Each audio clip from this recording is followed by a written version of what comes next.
Buenas tardes, soy la doctora María Elena Sayaka Cardoso Sakamoto, adscrita al servicio de neonatología en el Hospital de Pediatría, Centro Médico Nacional Siglo XXI, y el día de hoy vamos a hablar de la terapia de reemplazo renal continua en cardiopatías congénitas.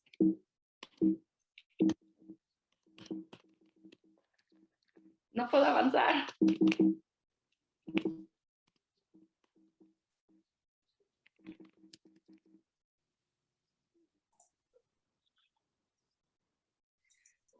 Buen día, soy la doctora María Elena Sayaka Cardoso Sakamoto, adscrita al servicio de neonatología del Hospital de Pediatría, Centro Médico Nacional Siglo XXI, y el día de hoy vamos a platicar acerca de la terapia de reemplazo renal continua en recién nacidos. Sabemos que la falla renal aguda es una reducción aguda del filtrado glomerular que incrementa la morbimortalidad de nuestros pacientes. Esta se puede dar por hipoperfusión, sobre todo en cardiopatías congénitas, por hipovolemia, hipotensión, isquemia y malformaciones renales. Debemos de identificar bien qué pacientes vamos a tener con mayor riesgo de cursar con esta falla renal. Es importante como parte del manejo mantener una adecuada perfusión renal y si es necesario también apoyo aminérgico. Hay que evitar la sobrecarga hídrica, el soporte nutricional es muy importante y evitar medicamentos nefrotóxicos en la medida de lo posible. Las terapias de sustitución renal son técnicas que nos permiten la remoción de volumen y solutos de acuerdo a diferentes mecanismos de acción. Estas se clasifican en intermitentes y continuas y existen indicaciones renales y no renales. Aquí tenemos tres modalidades. Sabemos que la diálisis peritoneal es una terapia continua, de fácil acceso, económica, que no requiere heparinización del circuito, únicamente necesitamos un acceso a un catéter de diálisis peritoneal pero estos están contraindicados en patologías abdominales. La hemodiálisis es una terapia muy efectiva para el ultrafiltrado y remoción de estos solutos. Sin embargo, es una terapia que es costosa, que es intermitente y que además requiere volúmenes extracorpóreos muy grandes y circuitos muy grandes que no existen para recién nacidos.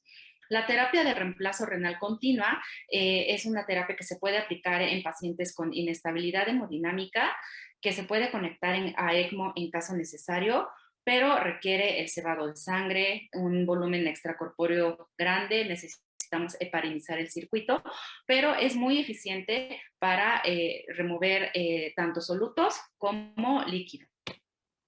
¿Cuándo iniciar esta terapia de reemplazo renal continua? Esta decisión se debe de tomar por parte de todo el equipo que está viendo al recién nacido. Se inicia en la lesión renal aguda con falla orgánica múltiple, en el choque séptico, debido a que esta terapia nos ayuda al aclaramiento de citocinas y por lo tanto tiene un efecto inmunomodulador. En los cerrados innatos del metabolismo es muy útil. De hecho, hay algunos equipos, unos autores que nos reportan esta terapia en pacientes con hiperammonemia con excelentes resultados.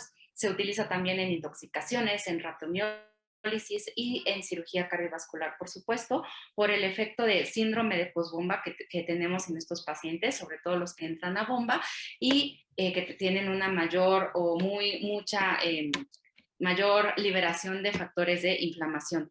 Se utiliza en hipertermia maligna, en sobrecarga hídrica con falla cardíaca y edema agudo pulmonar, y por supuesto en recién nacidos que necesitan un soporte nutricional adecuado, pero están en estado de anuria. Es importante mencionar que esta terapia se debe de continuar 24 horas sin interrupción y es hasta que el paciente lo requiera. El recién nacido es un reto realmente porque sabemos que estos pacientes tienen una mayor inestabilidad hemodinámica y térmica. Los accesos vasculares en ocasiones son muy grandes, sobre todo para pacientes menores, prematuros o de bajo peso. Estos accesos vasculares no los logramos obtener. Los volúmenes del circuito extracorpóreo son grandes. Se recomienda que el volumen de circuito extracorpóreo sea menos del 10% del volumen circulante. Sin embargo, en caso de que se exceda este porcentaje, es necesario cebar la sangre y obviamente todo esto tiene muchas complicaciones. Existe también el riesgo de los riesgos de coagulación, de la anticoagulación, y en muchas ocasiones hay muchos dispositivos que todavía no están aprobados para recién nacidos. Recordando un poco las bases fisiológicas, sabemos que el ultrafiltrado es el paso del líquido de una cavidad de mayor presión a otra de menor presión. En la difusión tenemos el paso de solutos de un compartimento con mayor concentración a menor concentración. Convección es el paso de líquido de una cavidad de mayor presión a menor presión, pero con el arrastro de solutos y va a depender de la presión transmembrana y del coeficiente de ultrafiltrado. La absorción es un mecanismo que también se utiliza en este tipo de terapia y es que las moléculas se adhieren a la cara interna de la membrana del filtro. Aquí podemos observar diferentes pesos moleculares. Podemos observar que urea, sodio, fósforo, potasio, creatinina, que son moléculas de bajo peso molecular. Y además las moléculas de peso molecular medio, como glucosa, ácido úrico, se pueden eliminar por el mecanismo de difusión.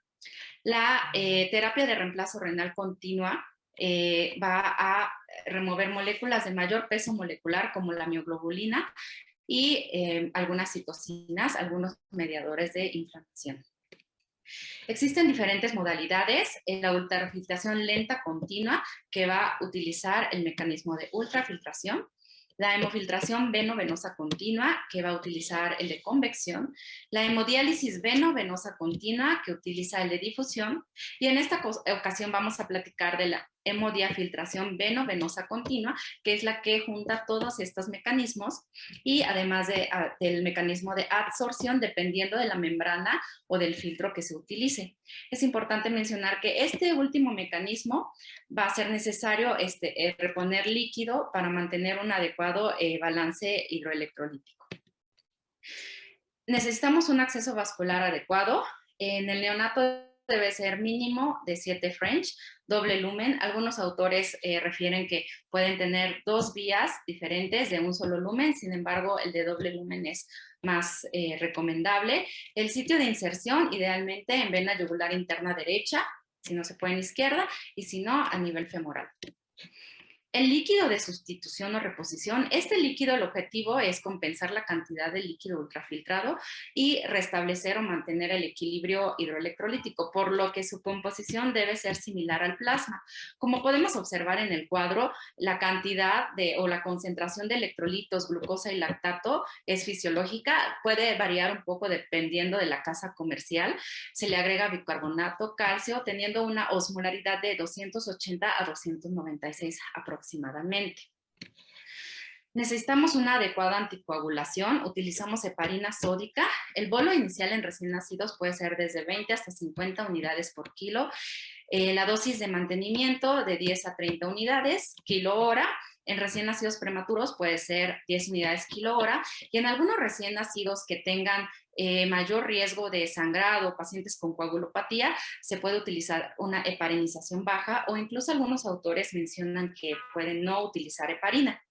El citrato se comenta en pacientes mayores o en adultos porque tiene un menor riesgo hemorrágico. Sin embargo, en recién nacidos realmente no se utiliza porque requiere reposición de calcio, y por la presentación de gluconato de calcio que nosotros contamos en el país, los volúmenes que estaríamos pasando son demasiado altos. En cuanto a las membranas del filtro, estas deben ser biocompatibles, de alta permeabilidad, baja resistencia y una adecuada capacidad de absorción. Si nosotros hiciéramos un corte transversal del filtro, podemos ver en la imagen, vamos a tener una imagen, son membranas porosas, semipermeables, y la vida media del filtro debe ser máximo de 72 horas. Pero si tenemos eliminación de mediadores de inflamación, las casas comerciales nos recomiendan que a las 12 horas hagamos el cambio. Tenemos algunas membranas que juntan el mecanismo de difusión, convección y absorción, que serían ideales para el manejo, por ejemplo, de choque séptico o el síndrome postbomba en los pacientes con cirugía cardiovascular.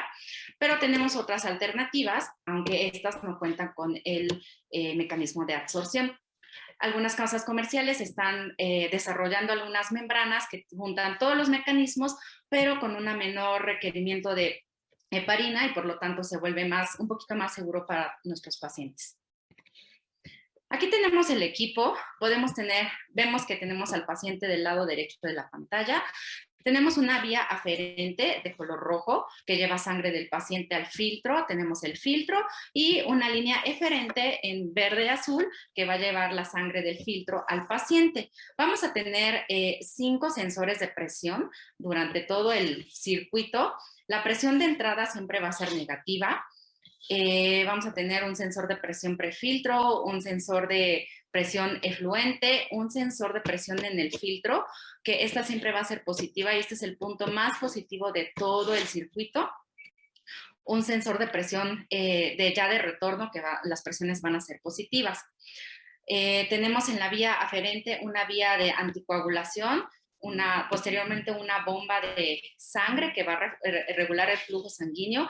En los recién nacidos podemos iniciar desde 3 mililitros kilo minuto e ir incrementando gradualmente hasta 10 mililitros kilo minuto.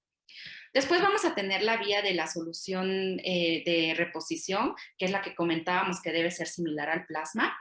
Esta va a ser básicamente la función de hemofiltración. Tenemos 2 vías, la prefiltro y la posfiltro. Prefiltro básicamente nos va a servir para que no se coagule, no existan coágulos en el filtro, y posfiltro nos va a ayudar a una mayor remoción de todos los mediadores de inflamación. La velocidad de infusión puede ir de 20 a 40 mililitros kilo hora, y es importante recalcar que en los recién nacidos no debe ser más de 100 mililitros por hora. Vamos a tener en el filtro al inicio una vía efluente o de diálisis con una bomba efluente que controla el flujo de ultrafiltración, y es lo que nosotros vamos a sacar del paciente. Aquí tenemos sistemas de seguridad en donde además de la presión se monitoriza fuga de sangre. Al final del filtro vamos a tener una vía de diálisis. Esta prácticamente va a ser la función de hemodiálisis, removiendo los solutos de menor peso molecular, y la velocidad de infusión puede ir de 30 a 50 mililitros kilo hora. Aquí es importante en el filtro tener un concepto que es la fracción de filtración, es la cantidad de agua plasmática que nosotros retiramos respecto a la cantidad que entra o introducimos al filtro. No debe de ser más del 25%, porque si excede este porcentaje, el riesgo de coagulación en el filtro se incrementa.